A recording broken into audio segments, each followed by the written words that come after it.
Hello friends, ಎಲ್ಲರಿಗೂ ಸರ್ಗಮ್ಸ್ ನಳಪಾಕ YouTube ಚಾನಲ್ಗೆ ಸ್ವಾಗತ. ಇವತ್ತಿನ ರೆಸಿಪಿ ನರ್ಗಿಸ್ ಮಂಡಕ್ಕಿ.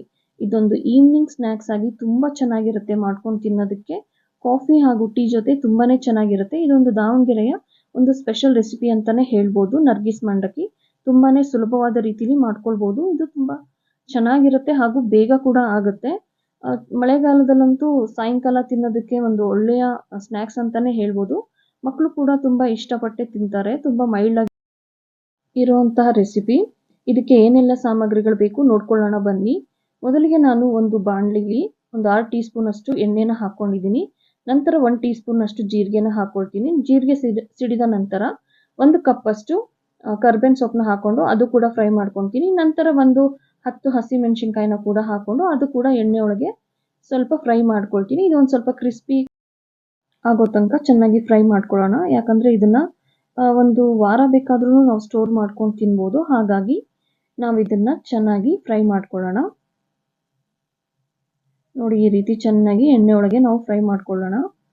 ಯಾರೆಲ್ಲ ನಮ್ಮ ಚಾನಲ್ ಸರ್ಗಮ್ಸ್ ನಳಪಾಕನ ಸಬ್ಸ್ಕ್ರೈಬ್ ಮಾಡ್ಕೊಂಡಿಲ್ವೋ ಒಮ್ಮೆ ನಮ್ಮ ಚಾನಲ್ಗೆ ವಿಸಿಟ್ ಮಾಡಿ ಸಬ್ಸ್ಕ್ರೈಬ್ ಮಾಡ್ಕೊಳ್ಳಿ. ನಂತರ ಗ್ಯಾಸ್ ಆಫ್ ಮಾಡಿದ ನಂತರ 1 ಟೀ ಸ್ಪೂನ್ ಅಷ್ಟು ಟರ್ಮರಿಕ್ ಪೌಡರ್ನ ಹಾಕ್ಕೊಂಡು ಚೆನ್ನಾಗಿ ಮಿಕ್ಸ್ ಮಾಡ್ಕೊಳ್ಳೋಣ. ನೋಡಿ, ಇಲ್ಲಿ ನಾವು ಕರ್ಬೇವಿನ ಸೊಪ್ಪು ಹಾಗೂ ಮೆಣಸಿನ್ಕಾಯಿನ ಚೆನ್ನಾಗಿ ಫ್ರೈ ಮಾಡಿದ ನಂತರ ಗ್ಯಾಸನ್ನು ಆಫ್ ಮಾಡ್ಕೊಳ್ಳೋಣ. ನಂತರ ಅರಿಶಿನದ ಪುಡಿನ ಹಾಕ್ಕೊಳ್ಳೋಣ. ಹಾಗೂ ನಾನಿಲ್ಲಿ 2 ಲೀಟರ್ ಅಷ್ಟು ಮಂಡಕ್ಕಿನ ತಗೊಂಡಿದ್ದೀನಿ. ನೋಡಿ, ತುಂಬ ಕ್ರಿಸ್ಪಿಯಾಗಿ ತುಂಬ ಚೆನ್ನಾಗಿದೆ. ಇದು ಹೆಚ್ಚು ಕಮ್ಮಿ 2 ಲೀಟ್ರ್ 2.5 ಲೀಟ್ರ್ ಅಷ್ಟು ಇದೆ. ಇದನ್ನು ನಾನು ತಗೊಂಡು ಚೆನ್ನಾಗಿ ಇವಾಗ ನಾನು ಮಿಕ್ಸ್ ಮಾಡ್ಕೊಳ್ತೀನಿ. ನೋಡಿ, ಗ್ಯಾಸನ್ನು ಆಫ್ ಮಾಡ್ಕೊಂಡಿರಬೇಕು, ಆನ್ ಮಾಡಬಾರ್ದು. ಈ ರೀತಿ ನಾನು ಚೆನ್ನಾಗಿ ಮಿಕ್ಸ್ ಮಾಡ್ಕೊಳ್ತೀನಿ. ನೋಡಿದ್ರಲ್ಲ ಯಾವ ರೀತಿ ಮಿಕ್ಸ್ ಮಾಡ್ಕೊಳ್ತಾ ಇದ್ದೀನಿ ಅಂತ. ನೋಡಿ, ಈ ರೀತಿ ಚೆನ್ನಾಗಿ ನಿಧಾನಕ್ಕೆ ನಾನು ಮಿಕ್ಸ್ ಮಾಡ್ಕೊಳ್ತೀನಿ. ಸ್ವಲ್ಪ ಅಂದರೆ ಪೂರ್ತಿ ತಣ್ಣಗಾದ್ಮೇಲೆ ಅಲ್ಲ, ಒಂದು ಸ್ವಲ್ಪ ಬೆಚ್ಚಗಿರಬೇಕಾದ್ರೆ ಬಾಣಲಿ ನಾವು ಈ ಮಂಡಕ್ಕಿನ ಚೆನ್ನಾಗಿ ಮಿಕ್ಸ್ ಮಾಡ್ಕೊಳ್ಬೇಕಾಗತ್ತೆ. ನೋಡಿ, ಈಗ ಪೂರ್ತಿಯಾಗಿ ಮಿಕ್ಸ್ ಮಾಡಿದ ನಂತರ ರುಚಿಗೆ ತಕ್ಕಷ್ಟು ಉಪ್ಪನ್ನು ಹಾಕ್ಕೊಳ್ತಿದ್ದೀನಿ. ಹಾಗೂ ನಾನಿಲ್ಲಿ 3 ಟೀ ಸ್ಪೂನ್ ಅಷ್ಟು ಹುರಿಗಡಲೆ ಹಾಗೂ 2 ಟೀ ಸ್ಪೂನ್ ಅಷ್ಟು ಅಥವಾ 1 ಟೀ ಸ್ಪೂನ್ ಅಷ್ಟು ಸಕ್ಕರೆನ ಗ್ರೈಂಡ್ ಮಾಡಿಕೊಂಡು ಇದಕ್ಕೆ ಹಾಕ್ಕೊಂಡು ಮಿಕ್ಸ್ ಮಾಡ್ಕೊತಾ ಇದ್ದೀನಿ. ಇದೇ ಈ ರೆಸಿಪಿಯ ಸೀಕ್ರೆಟ್ ಇಂಗ್ರೀಡಿಯೆಂಟ್.